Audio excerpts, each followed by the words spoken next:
Varahini channel பார்க்குற அனைவருக்கும் வணக்கம்.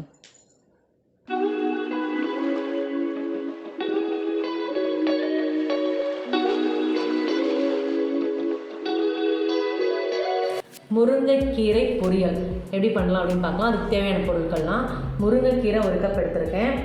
தேங்காய் முழுசாக வச்சுருக்கேன். நான் கொஞ்சோண்டு போட்டால் போதும், உங்களுக்கு தெரியணுன்னு தான் முழுசாக வச்சுருக்கேன்.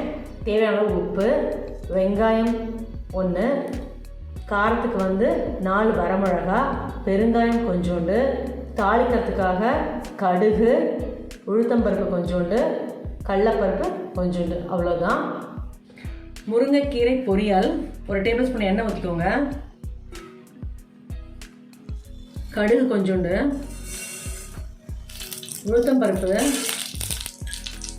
கடலைப்பருப்பு, வரமிளகா, பெருங்காயம், வெங்காயம்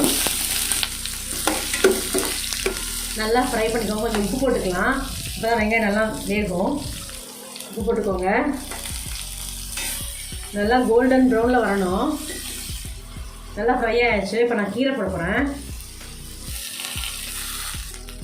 பாருங்கள், நல்லா கீரை நல்லா ஃப்ரை ஆகிடுச்சு. இப்போ நம்ம தேங்காய் ஆட் பண்ணலாம். முருங்கைக்கீரை பொரியல் சூப்பராக ரெடி ஆயிடுச்சு. நான் ஒரு பவுலுக்கு மாற்றிட்டு உங்களுக்கு காமிக்கிறேன். முருங்கைக்கீரை பொரியல் நோட் பண்ணுங்கப்பா. பின்றாப்பா சூப்பராக வந்திருக்கு. செம்ம டேஸ்ட்டாக இருக்குது. நீங்கள் எப்படியாவது முருங்கைக்கீரையை டெய்லியுமே சேர்த்துக்கிற மாதிரி ஏதாவது ஒரு டிஷ்ஷை பண்ணிக்கிட்டே இருங்க. நான் டெய்லியும் வீடியோ 2 நாளுக்கு போடுறேன். கீரை ஐட்டம் தான் நிறையா வரும். ஏன் அப்படின்னு கேட்டிங்கன்னா, இந்த சுச்சுவேஷன் நம்ம சமாளித்தே ஆகணும். நம்ம உடம்பு ஹெல்த்தியாக இருந்தே ஆகணும் இல்லையா? அதுக்காக தான் நீங்கள் டெய்லி என்னோடய வீடியோ பாருங்கள். இந்த பிடிச்சிருந்தது அப்படின்னா ஃப்ரெண்ட்ஸுக்கும் ரிலேட்டிவ்ஸ்க்கும் கண்டிப்பாக ஷேர் பண்ணி விடுங்க. லைக் பண்ணுங்கள், சப்ஸ்கிரைப் பண்ணுங்கள், மறக்காமல் பெல் ஐக்கானை கிளிக் பண்ணுங்கள். Good food good life. Thank you.